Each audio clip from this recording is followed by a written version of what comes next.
Welcome back, everybody, to the Dead Film Critics Society podcast.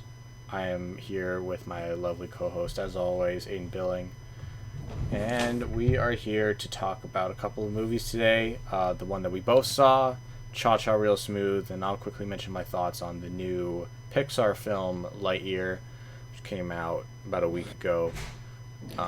Yep. Yeah, I think I saw it a week ago, exactly. I've been watching on Tuesdays because they've been free nights for me, and also they are half off at, or I saw it on Wednesday, but it is half off on Tuesday, so it's always a pretty optimal day to go. Anyways, Aiden, you got any news for us real quick? I do, actually, yes. Okay, so Top Gun Maverick recently passed $1 billion at the box office, which deserved. I think it was a great film. It definitely deserves to be like that. And it also narrowly beat out Elvis domestically for the #1 spot again. They beat them by $176, which is crazy. Yeah, I don't know. Close. I don't know what you think about that. Yeah, no, that was really close. I have a couple of as well, so I need to put them up. Okay, so the Madame Web movie, I don't know if we haven't really had a chance to talk about it, but it's already added, I believe, Sydney Sweeney and who else was in this? Dakota Johnson. Oh yeah, Dakota Johnson and that, and now they've just added, and now they've just added Emma Roberts into the role, into the movie. I mean, in the mystery role. They're not sure who she's gonna play yet, but I've seen people on Twitter saying that this cast is like stacked full of baddies, and I can't help but agree. You know, very talented cast, very good looking cast. I think it could be bad though because it's Sony and they're handling a Spider-Man type property, and you know we saw what happened with Morbius and like the Venom movies. So I don't have a lot of high hopes, to be honest. But maybe the performances will still be good. So yes. Anyways, I have one more, and then I'll let you get to your news real quick. Okay, so I'm looking at fandom right now.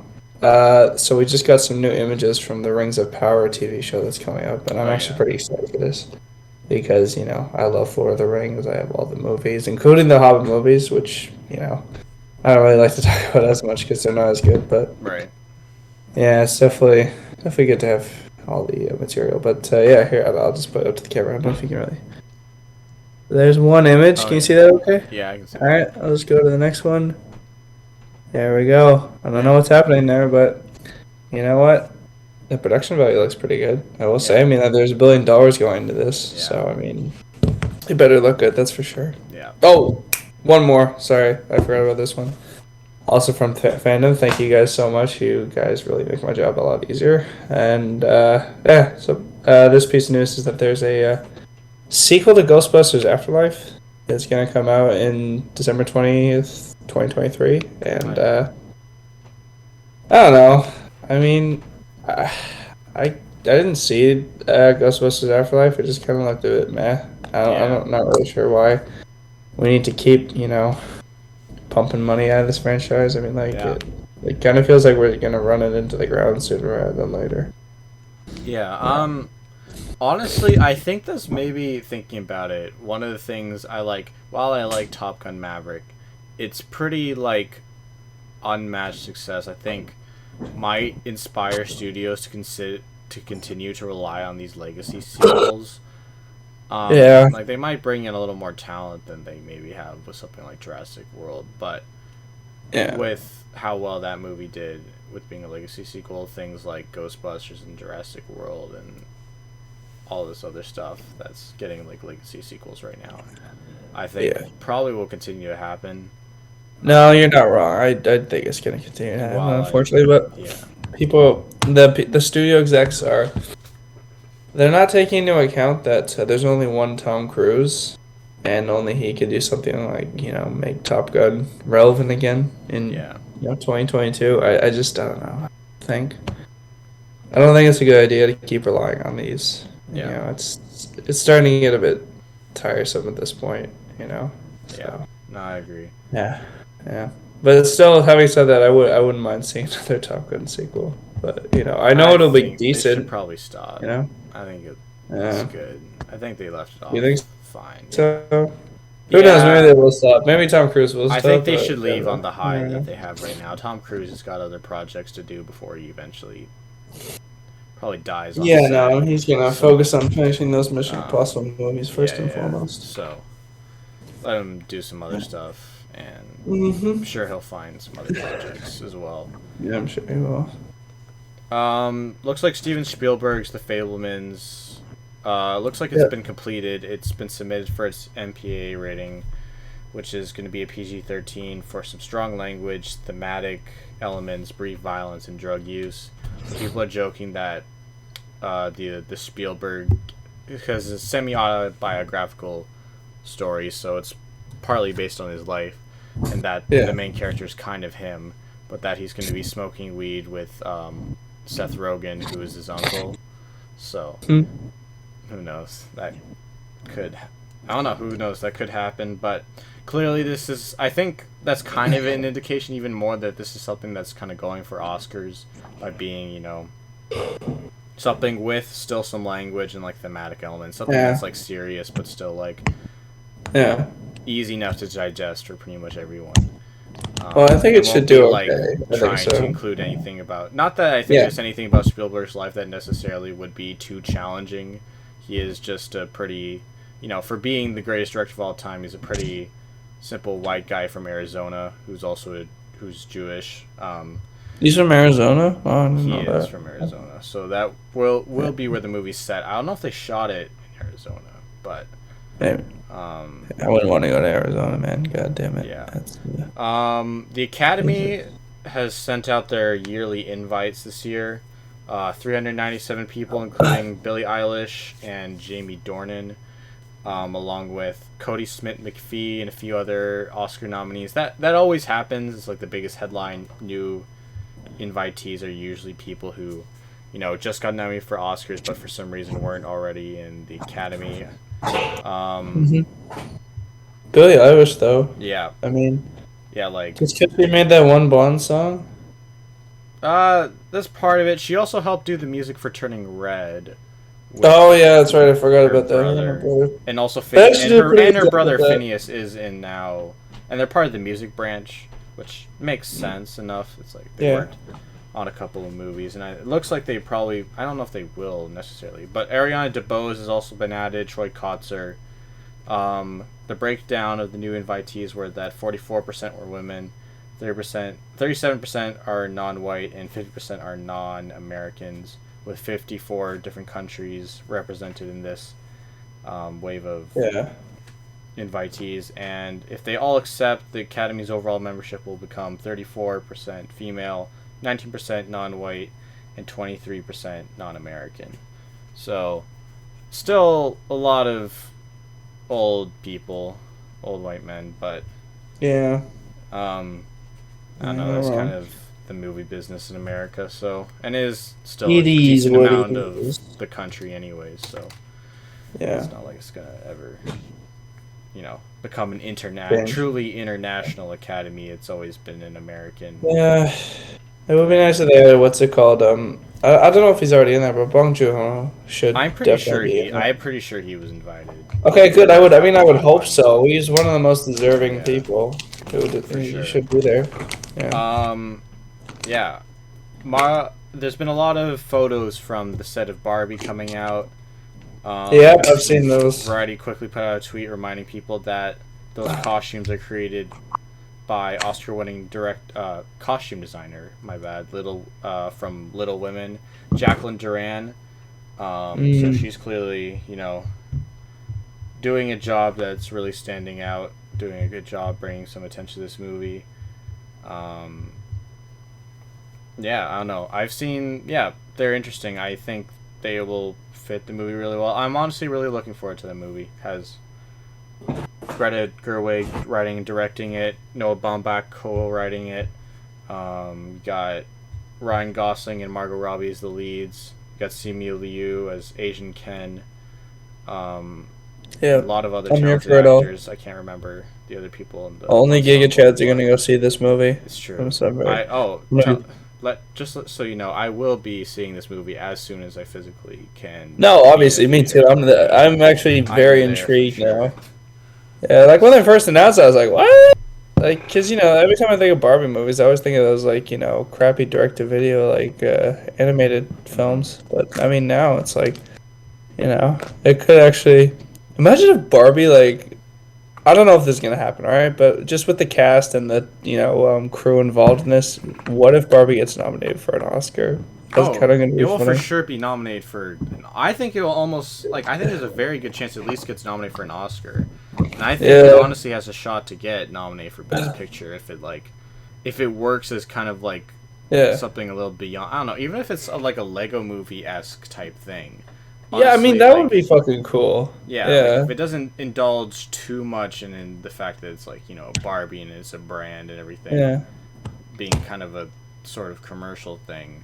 I think yeah. this And could honestly, for the hype sure. surrounding this movie too. It could be one of the bigger releases of the Oh year as yeah, well. no, for sure. So which would be nice because I mean I was talking to you in the last episode about how there was like a lot of like best picture winners nominees aren't exactly the biggest like box office draws anymore like they used to be, right? Yeah, So yeah, so maybe that could happen. I think it seems like it might be starting to go that direction again because I kind of feel like Top Gun Maverick could get a nomination. I don't know. It's a long shot. I'm just saying maybe. it's possible. Yeah, But like we don't know what's going to come out the rest of the yeah, year. we'll But have to Marcel the Show see has a good chance of winning as well. So yeah. if only. What? What Yeah. did you say, Marcel the Show? Uh, yeah, Marcel the Show. Yeah. Yeah, Yeah. if only. That would I be do. cool. Are you gonna see that? Because I want to see it, but it's only playing Yeah. in like Toronto right now. It's a pretty. I would limited I'm so definitely far. gonna go see it because I actually watched the original YouTube shorts Oh, and they were okay. really cute and I think they're kind of cool. I mean, it's an interesting premise, so I definitely want to go see it. It's getting Yeah. rave reviews at the moment too. So And also, Everything Everywhere All at Once, I think, has a very good chance of being nominated for Best yeah, Picture. that too. Yeah, how could I forget about that one? Yeah, so we That's already just have like a couple still yeah, things. And who knows? fantastic film if Maybe you haven't seen it yet. there's not a lot known about Jordan Peele's new movie, Nope. I'm looking to see it. Like, there's already tickets out, so I'm figuring. I've already booked my ticket for the Yeah. Saturday of opening weekend. I'm looking forward to it. Especially Jeez. Stephen Yeun. I will say also, I think I know like Elvis is getting pretty good reviews, but nothing like super like acclaiming, right? But I kind of feel like it's still probably gonna get nominated, if we're being honest. No, it's not. There's no Are you chance. sure? I just mean, saw. they Okay, nominated for one. Bohemian Rhapsody for Yeah, Best this Picture. Do isn't you remember Bohemian that? Rhapsody. I remember. This isn't Bohemian Rhapsody. I just saw it, and it really doesn't have. Well, for one, it really doesn't have that box Oh, you office saw Elvis? momentum. I did Shit, man. actually. I saw it. That's Oh. why I was a little bit late. We're recording a little later than we usually. Oh, do. that's okay. All right, well, that's That's why, understandable. because I was watching Elvis, and Alright, yeah, honestly, this will maybe get a Best Actor nomination. At Well, best. probably. Yeah. Yeah. Really, I mean, it, everyone is like singling out him, right? So I Yeah, mean, it yeah, makes yeah. sense. It doesn't have that box office big fan grab that Bohemian Rhapsody did. Not even close. As you Not mentioned, even it white boy. already. Not even the new white boy of the month, Austin Butler. I think so. It could help. Get some butts in Yeah, seats I or something. mean, I don't know. I don't know. Yeah. He is like really. I don't know how much has been on like him becoming him as like a movie star. It really has been about just how he became Elvis, or the Yeah. character of Elvis. But yeah, I don't know. I think it's a really. It's.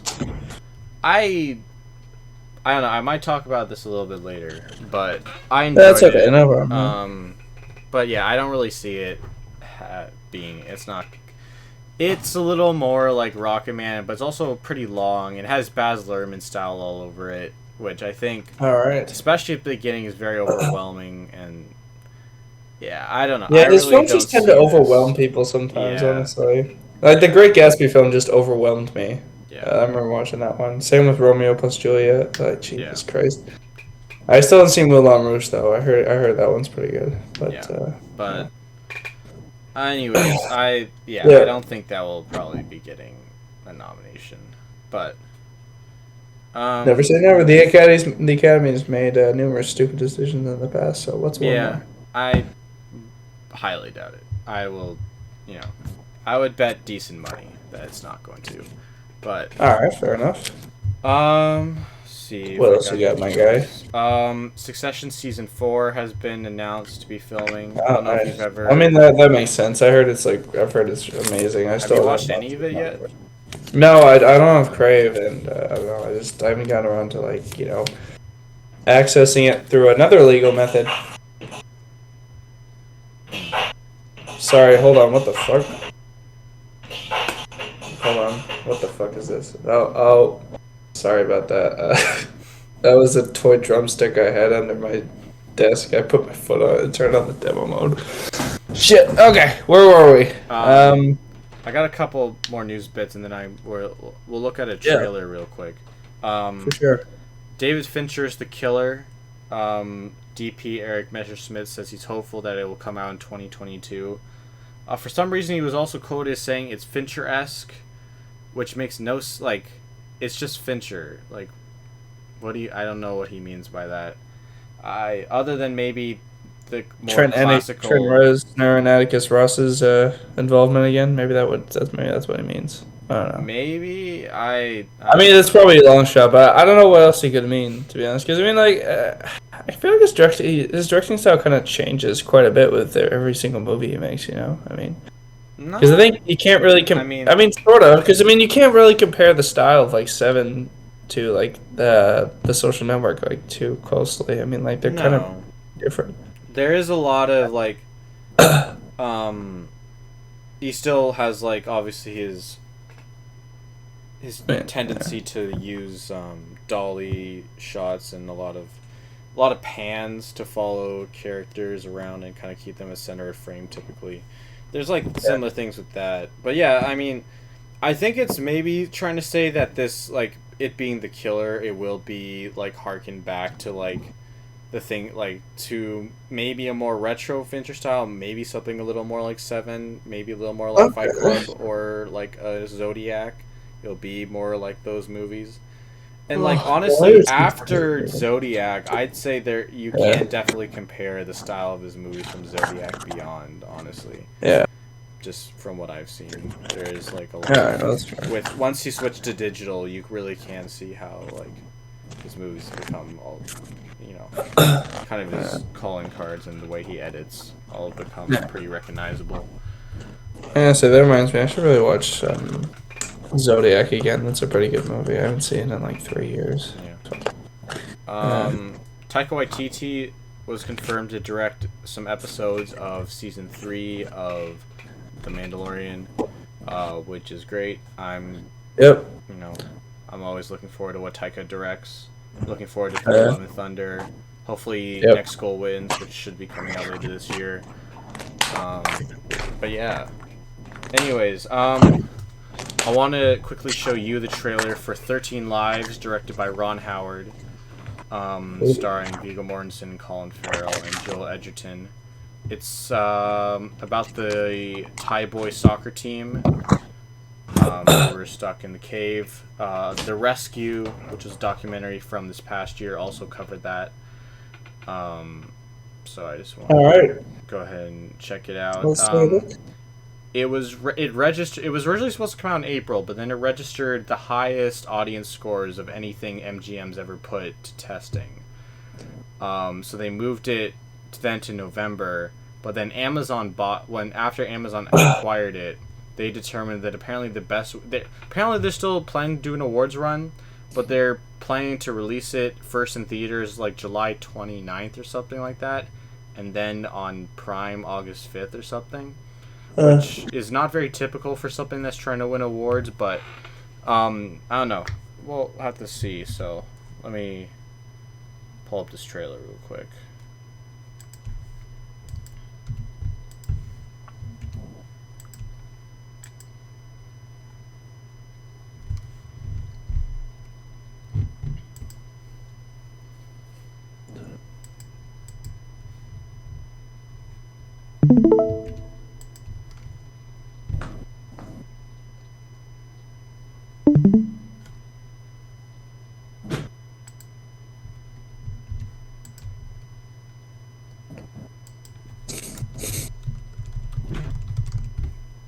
Oh, by the way, if you want, like, I'm seeing Nope definitely with my brother, and I think Chnuth, if you remember him from Poor Credit. So I mean, if you're a bit. Actually, wait. Yeah, you might be. I don't know. When do you start work again? I work from 4:30 till 9:30 or 10, depending on the day. Okay. So it might be tight, but we're planning to see it at 1 p.m. That's Saturday, so... 1 p.m.? How long is the movie supposed to be? Just over, like 2 hours and 5 minutes. Okay, Kind of tight, but I don't know. I could probably make it as long as I had access to my car. I could probably make it to work. Okay, well, Where are you guys gonna see it? Probably the Winston Churchill. Okay, that's not too far. Yeah. Anyways, you can see it, yeah. Yeah, I think so. I think I can do it. Cool. What day is it on? It's Friday, right? That's what you're gonna do. Saturday. Oh, Saturday. Okay, all right, that's fine. Yeah. Cool. Anyways, all right, let's check out this trailer.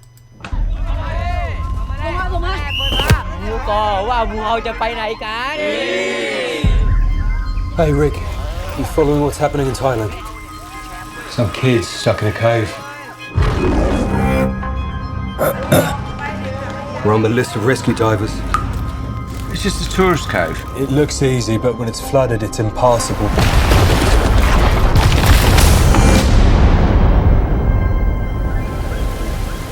Takes a certain kind of mindset for the deep cave diving. You have to be a bit nuts. They're very, very dangerous. High water level and the low visibility. Barely shoulder wide, pulling against very strong currents.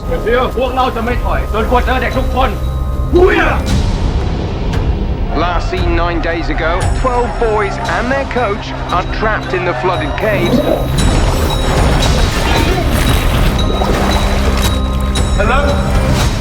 Hey, they're here. How many of you? 13. 13! They're all alive. Can we go out now?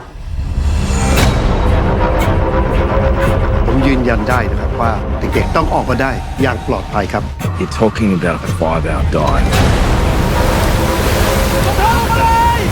You try and dive those kids the whole way, all you'll be bringing out is dead bodies. With oxygen running low, the entire nation is anxiously waiting for what will happen next. What are you thinking? Just a crazy idea. Got a skill none of the rest of us have. No. It's insane. It's unethical. It's illegal. Man's already died. Breathe. We do nothing, we'll be bringing him out dead for sure. So you are expecting casualties. Yes. I expect casualties.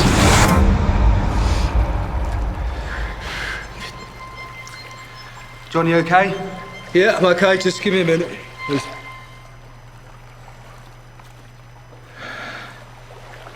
Okay. We can make it.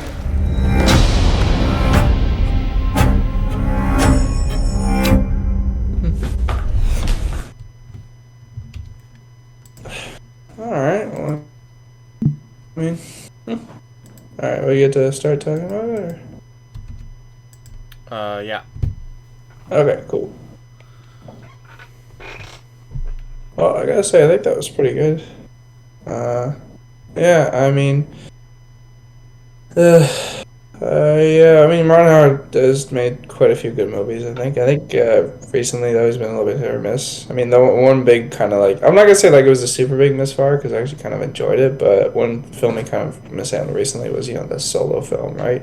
Right. One Solo movie, and I don't know. I think it could be good. It's definitely an engaging story. I mean, that was quite a crazy event when it happened, so. Yeah, I don't know. What do you think? Do you think it'll be alright?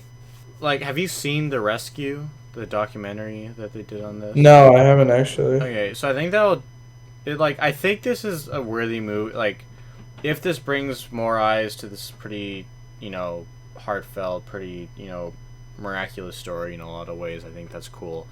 But, I think the documentary, just from what I've seen, it really isn't doing more than the documentary did. Just from, I'll see it. I don't know if it's I might see it in theaters if it's, pretty close. It does coming out this summer, so, obviously, it's during the summer. I will have time, but I'm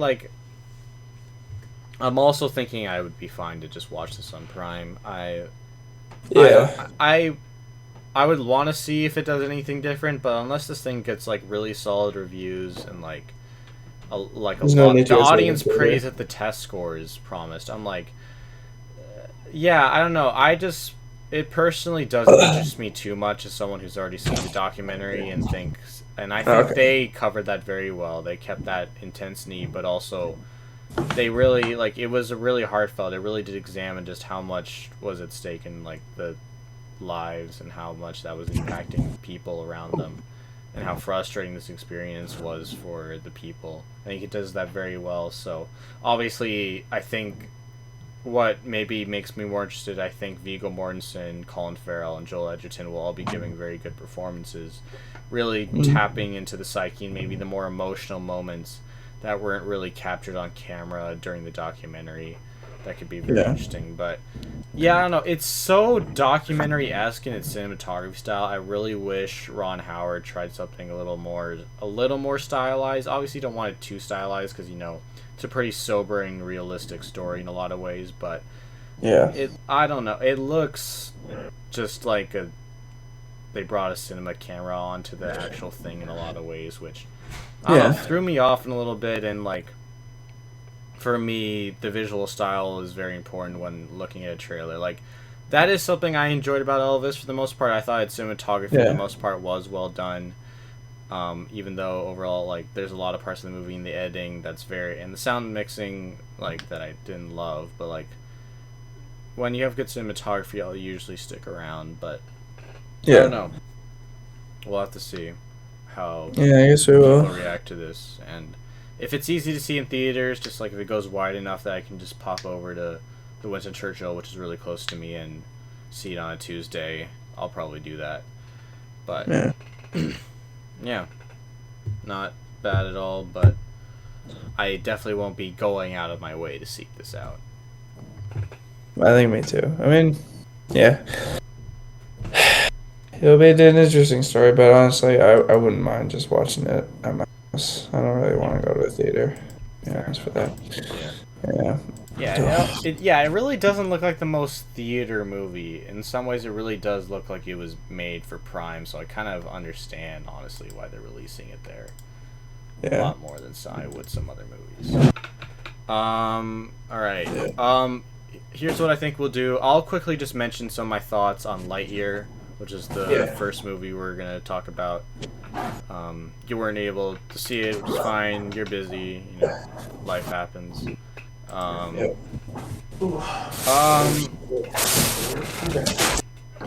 I'll kind of read stuff from the quick review I put on Letterboxd.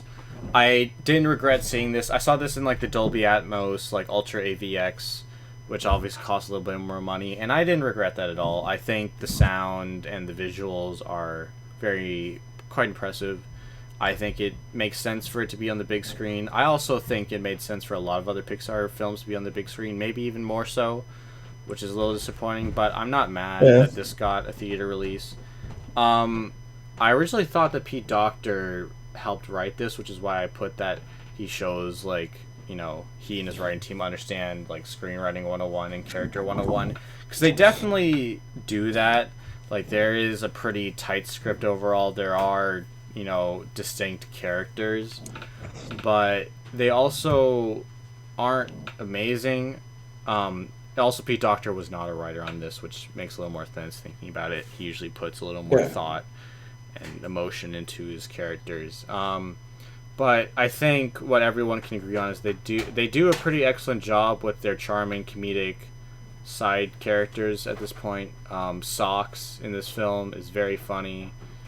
It's the cat, right? I don't know if he's very funny necessarily. He's funny, but he's definitely quite entertaining.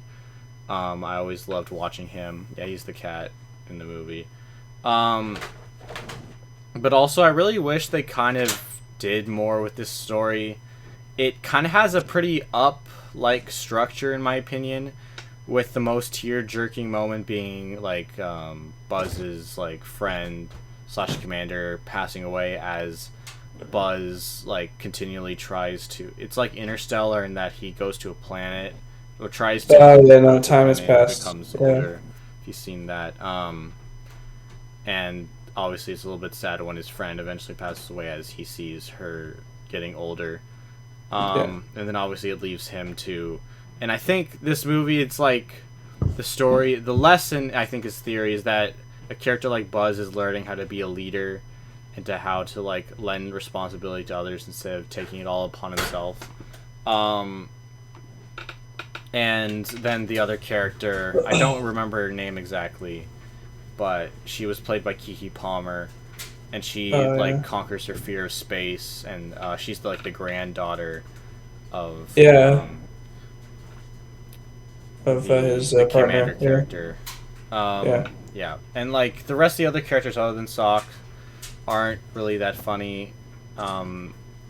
They like, especially even Taika, they didn't really, the timing and the writing with him for a character wasn't really that funny, even though obviously he's a very funny voice. I think he's a very funny person, but like, it doesn't really work overall. I really feel like the old woman character was also supposed to be like a fugitive, could have been cut, or at least made her less important, maybe like somehow take her out a little bit.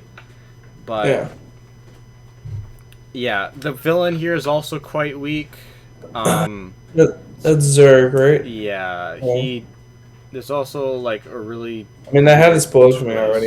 You can talk about it. Yeah, it's a really weak twist that doesn't really make a lot of sense. It's future Buzz from an alternate timeline. Ooh. Yeah, but like, I don't know. It never really set up rules for that, so it was like, why is this happening exactly? It's like, I don't know it's like, if it's two different timelines, how did he get into their timeline? It's, I don't know, a bunch of stupid stuff that I don't knows? Think about. Which is just annoying to think about, and he's just really not a great villain. Yeah. And it's also too bad though. He's voiced by a pretty good actor. A great motivation. Yeah. Yeah, like, something like this really felt like it had more potential, and overall it was a tight script. I was never bored with this at all. Yeah. But yeah, like, there could have been a lot more here. And then, on top of that, of course, it's kind of getting bombed on IMDb as a 5.3. Of course... It's because of that one gay kiss. Yeah, 41.5% have given this a 1, which is... That's fucked up. Yeah, not cool. And during Pride Month, too. I mean, I know it's almost over, but for Christ's sake, man, that's ridiculous. Yeah, Jesus, I mean, obviously, homophobes are homophobic 365. Or maybe even more during Pride Month. I don't know. No, I mean, dude, oh my god. Speaking of that, there was these fucking assholes at the end of the parade. They were walking around with like a loudspeaker, just like saying homosexuality is sin. So, it's everywhere, man. Yeah. But you're right, it does get amplified during this month. They get more emboldened because they don't believe we deserve our own month. Yeah, and I don't know, in the same way, I guess they kind of get response to you guys being louder, like, with Pride, and then in response they try to be louder, and it's just... Yeah. Anyways. It's ugly. Yeah. Yeah, and that sucks. It's... Like, there is some understanding, it's like... You want to be able to determine when you want to teach your kids about the concept around, LGBTQ people and all of that. And it's like, it should be their parents' decision. But, like, I don't know, just do your research on the movie beforehand. If you decide you don't want to see it, don't see it. That's what every good parent should do. That's what my parents do. Yeah, exactly. It ain't that hard. Yeah. If you don't want your kids to see it, don't go see it. Don't review bomb Exactly. If you were so blind to the Pixar Lightyear property, that's your own fault. And then, also on top of that, a lot of people just saying that Chris Evans is like, oh, not Tim Allen. Why is no Chris Evans in my Toy Story? It's like, oh my god, it's just like, I don't know. It seems like a decent choice for the lead. He's really not bad at all. Like. And I think Tim Allen, honestly, Buzz in Toy Story as a main character would get kind of annoying. So he works better here overall, I think, like as a main character. But yeah, fine movie. I'd give it a 6 out of 10. I probably will never see it again. But yeah, I might watch it when it comes out Disney Plus or something. A little disappointing. This is one of the more... This ended up probably being the most talked about Pixar movie of the past couple of years, considering it was for negative pretty reasons. much everything else has been better. Yeah, and also for dumb homophobic reasons. But anyways, What would you give this out of a score of infinity to beyond? I'm just joking. What would you give that? What would you give it out of 10? I did say 6 out of 10. I don't know if you heard. 6 out of 10? Alright, that sounds reasonable. Yeah, that's 6 out of 10. I'll still watch that probably. Yeah. Alrighty. Now we're on to Cha-Cha Real Smooth. Interesting. Smooth. He has a cool name, by the way. I mean, it's understandable why. I mean, like, he's a fucking, like, DJ, right? So, goes to bar mitzvahs and shit, so. Yeah. All that type of music is, like, synonymous with those just, like, low energy type parties, you know? I mean, I'm sure you've probably been to quite a few of those, like, the family gathering type vibes where, like, everyone's awkwardly dancing or just not dancing while the music's playing. It was kind of cool that way, but I mean, anyways, not really, but I got the vibe, you know. That's just what I got from the title. I'm not talking about the movie itself, you know. That's just what it brought up in me, you know. That's all. Yeah, like. Anyways, Oof. Yeah. I don't know. What did you think of this? It's definitely out there. I was kind of expecting that. I was hoping maybe Domino and fucking Andrew were gonna get together by the end of it, but I'm almost glad they didn't. You know, it was clear that, while Domino like says, she loves her fiance. What the hell's his name? I have it right here. Joseph. That's right. Yeah. Well, she says that she loves Joseph. Like, it's kind of clear that she doesn't, but she also doesn't love Andrew either, right? Or even really like him too much, which, it's an interesting thing because she's settling, but also not really. Do you know what I mean? Because like she could do better. Maybe Andrew is better, but she doesn't want to do that. I think she wants more stability or something like that. So like obviously it's a very realistic movie. I think it's pretty realistic in that way. Obviously, some things that are, pretty dramatic, pretty cutting. It makes a lot of sense that, and obviously with her having a daughter, it makes a lot of sense that she's seeking that stability. And I think her saying that she does love Joseph is a little bit weaker considering we never really see their connection really play out that well. And I really if we didn't got buy a little more of that, it would have been more believable overall. Brother cameo. Yeah. Sorry. But yeah, like I think this movie really does work for one being charming. I think all the characters are very lovable. You feel empathetic for all of them, even for Joseph, who's like you don't really get his perspective that much. You kind of just see him getting kind of mad and kind of being absent from the story.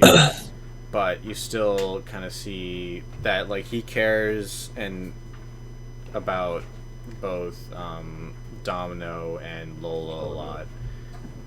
But obviously Andrew does too, and I know it's a really interesting exploration of like Cooper Wraith. Both of his characters have kind of like been post-secondary students, or I guess barely out of post-secondary students.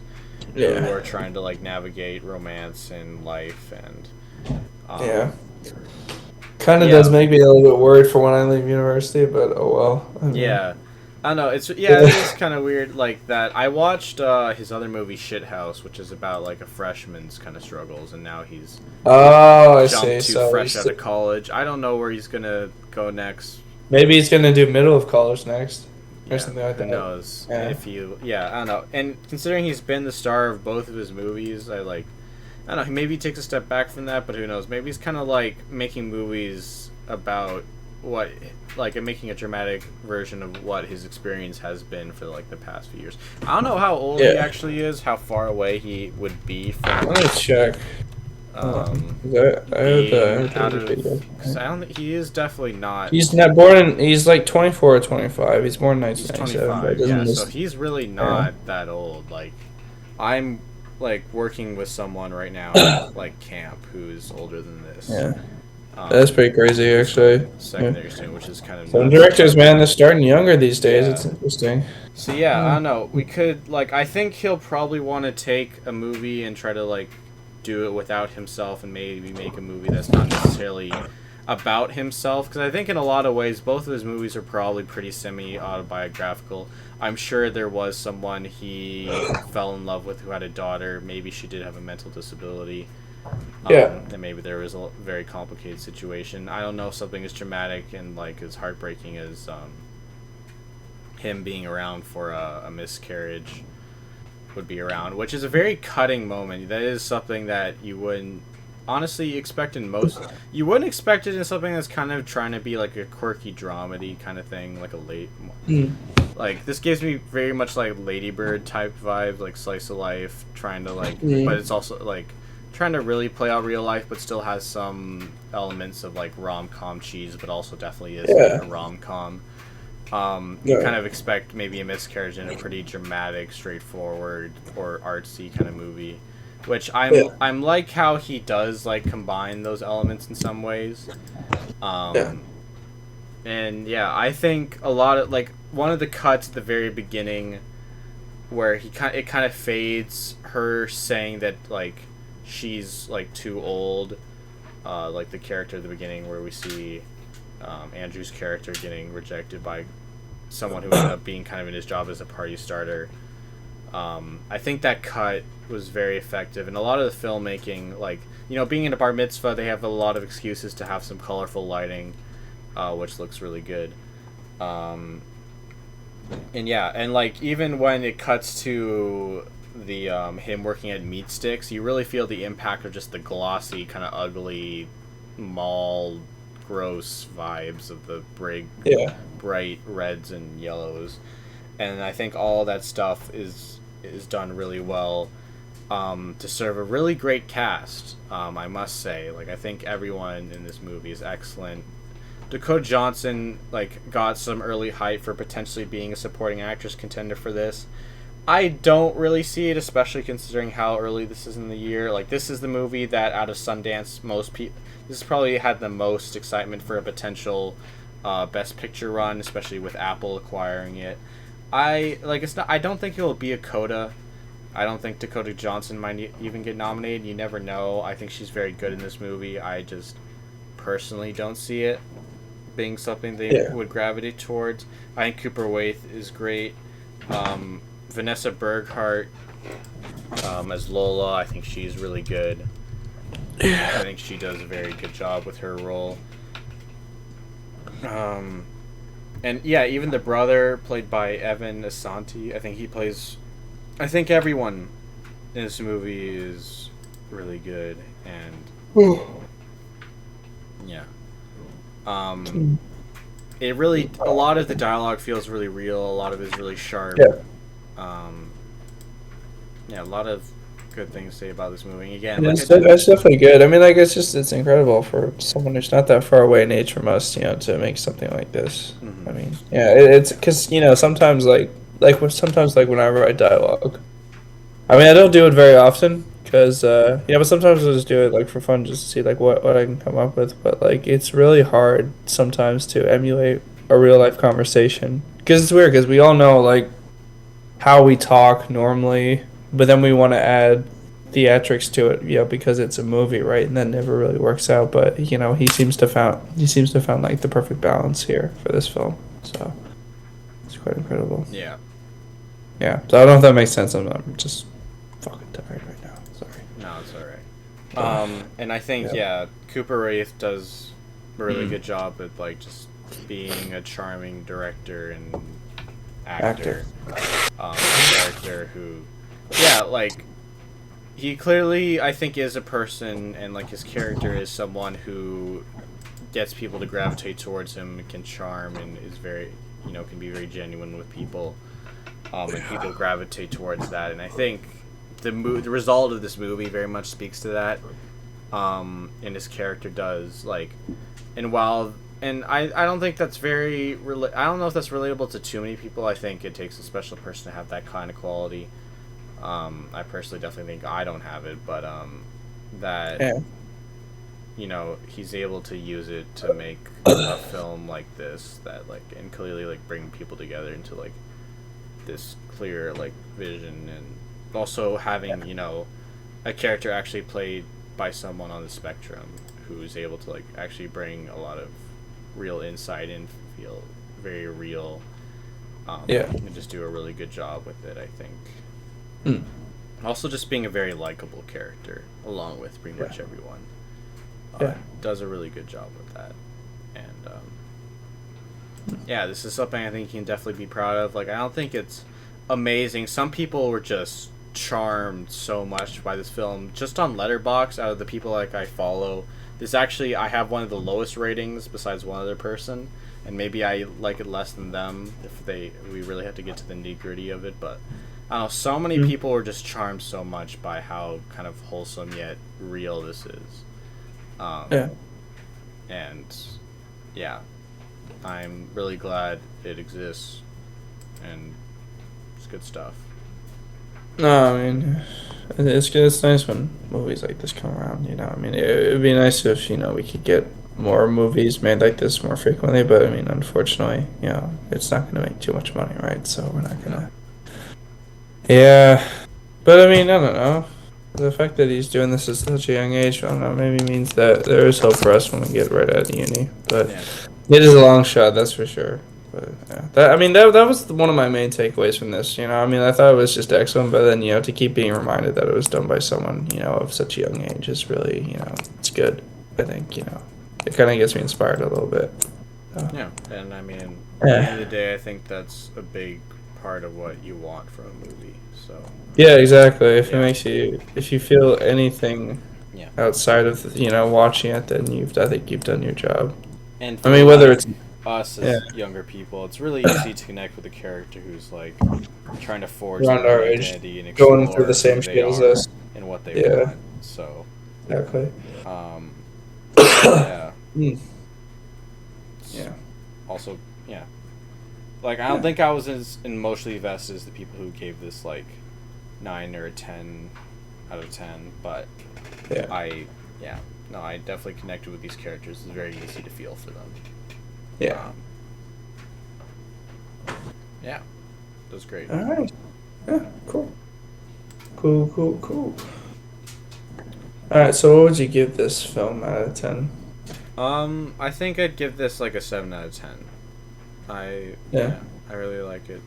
It's a good movie. I'd probably go up to an 8 if I'm being honest with you. But I know I haven't really said too much about it, but I mean, like, I am one of those people, I guess. Like, although I don't use Letterboxd, I was charmed by this movie as well. So yeah, for sure. Yeah. I definitely think it's a good step up and moving forward from his first movie in Shithouse. So I'll have to watch Shithouse actually. It's got me more intrigued now. Yeah, and I just read a quick review from that movie, but I think it applies to both Cha-Cha Real Smooth as well. Is that it's a very relatable movie in a lot of ways, even though I really haven't experienced most of the things these characters have experienced. But I think the feelings you can definitely connect with, and I think he does a good job filming and acting that out with his characters. So definitely check it out if you get the opportunity to. But I guess that's pretty much the end of our podcast right now. I guess the next step would be trying to figure out what we want to talk about next.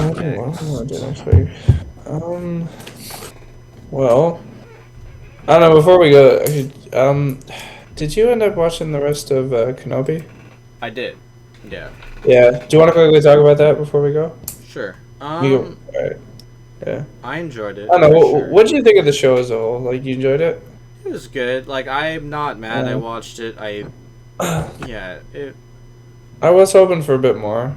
Probably, like, I think the finale is exactly what I was hoping for, to be honest. I mean, I think just the whole, like, Vader crack mask thing with the lighting there, I think was really good. It was nice to see Hayden back in the suit.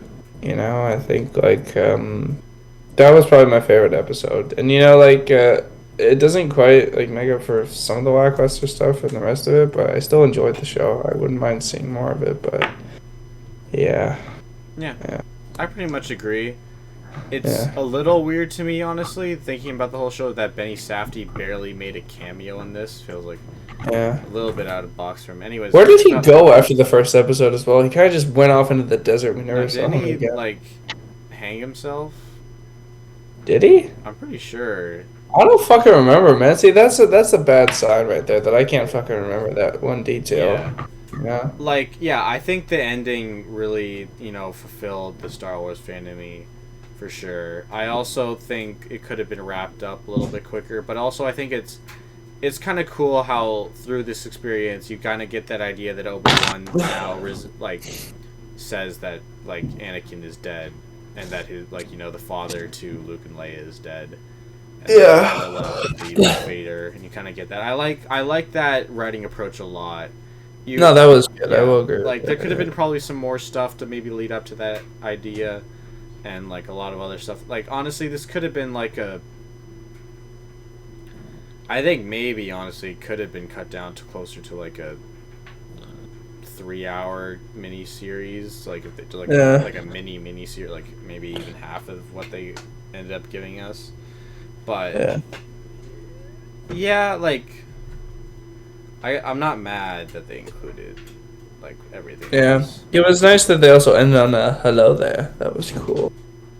Yeah, I really wanted them to like cut though after, well, not immediately after, that would be a bit cheesy, but to cut close, like finish the show right at like a few moments afterwards, but they continued on for a little bit.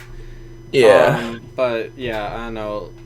Yeah, like, and while, like, we talked about this a little bit before, while Moses Ingram isn't the best villain they've ever given us, I think, she works for what they're going for. I think, obviously, yeah, like, and there's a lot of, I think there's somewhat a decent, like, there's a decent amount of fluff overall, and they could have cut it down to maybe a kind of Obi-Wan, like, obviously they had to have a plot device to get Obi-Wan moving out of Tatooine, so they picked Leia kind of as that.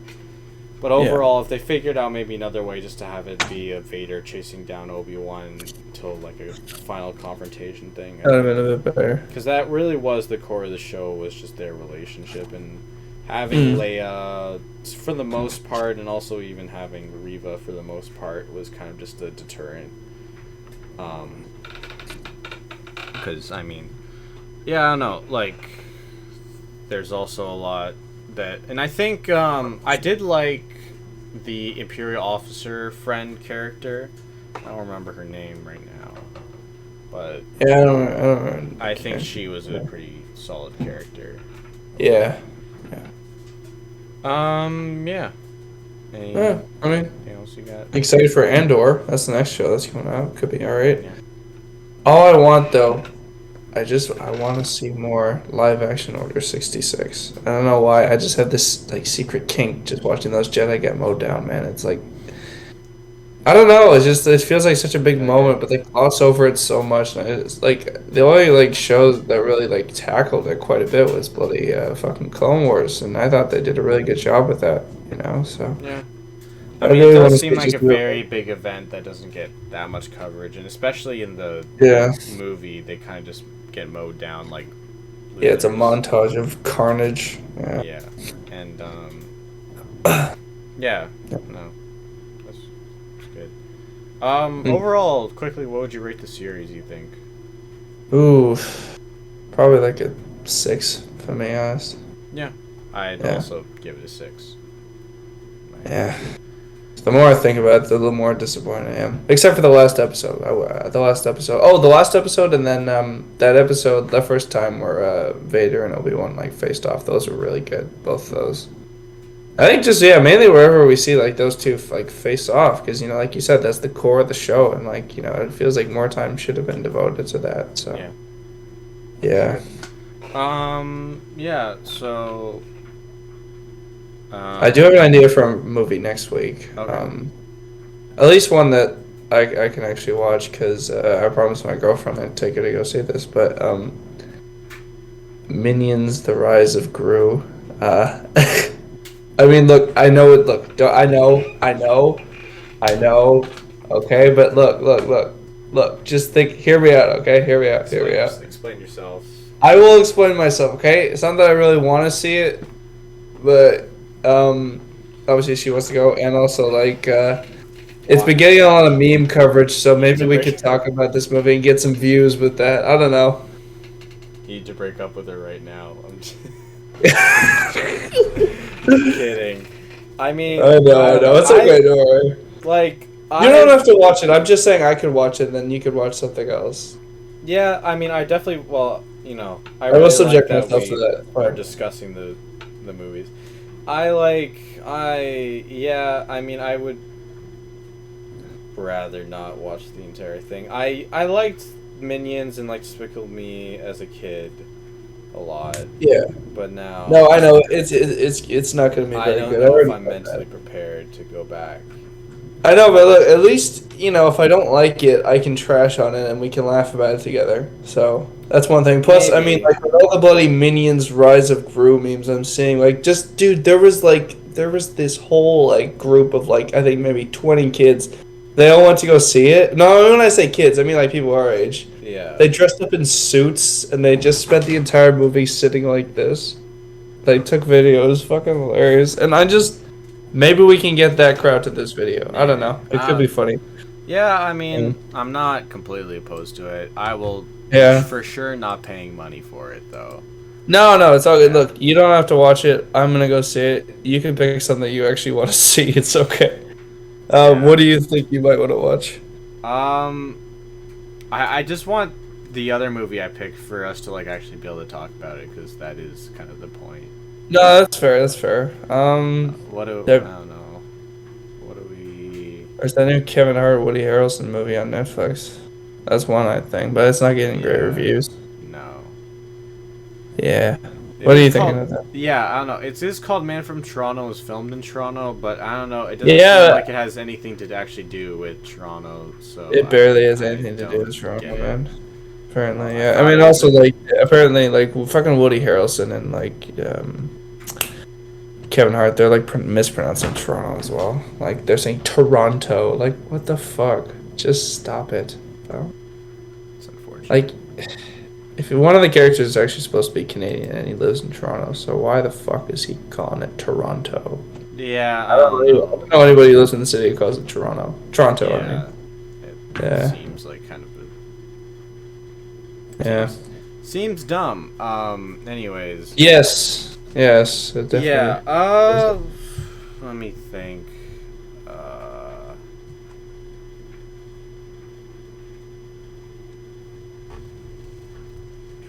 Is there anything?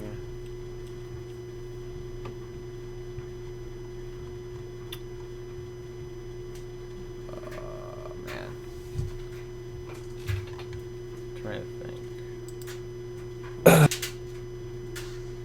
I've been working pretty slowly through the movies I've been watching for, like, I've been watching, like, the rest of Terrence Malick's filmography. I've been going through that pretty slowly. What was I gonna watch? What kind of films was I gonna watch after? Oh yeah, I was gonna do a rewatch. Have you seen Power of the Dog yet? No, I haven't seen Power of the Dog yet. Okay, maybe we could do that. Yeah, alright, fuck it, sounds good. I'll watch that one. I mean, you know, there's gay stuff in that as well, so that'll be alright. Wouldn't mind seeing that, especially if it's Benedict Cumberballs. Yeah, like, I don't know. I might try to watch 15 minutes of pirated Minions. I'm not even gonna lie. Oh my god. You know what, 15 minutes is probably gonna be enough for you. Yeah. I'm gonna see how much I want to leave within those 15 minutes. And maybe, who knows, maybe I'll end up watching more than I want to, and we can talk about a few more things. Yep. But alright, you know, it sounds good. And you know what, just for you, I promise, like, when I go watch the Minions movie, I'll wear a suit to the screening. And I'll take a picture, and that could be our thumbnail for the video if you want. Oh, yeah. No, that sounds like... That's good content. Alright. Yeah, no, I should definitely do that. Oh my god. That's an amazing idea. Fuck it. Okay. Alright. Anyways. I'm gonna tell my girlfriend to dress up too. It's gonna be fucking hilarious. Okay, great. This is gonna be good. Oh, beautiful combination of... So, I guess next week we'll be talking about... Power of the Dog and Minions, the Rise of Gru. Beautiful double feature, ladies and gentlemen. What the fuck? But what are we about to do? You won't find that in any other podcast. I promise. Yep. You that, they like. So I guess we record next Tuesday then. Theme their movies together. We do the opposite. Yeah, it's just a mismatch. Yeah. All right. Well, looking forward to that. But anyways, thank you guys so much for watching as always. Yeah. I'm Daniel. We're here. I'm Queer. Co-host, and that is Aiden. Yep. And we will see you guys next time. See you guys. See y'all next time.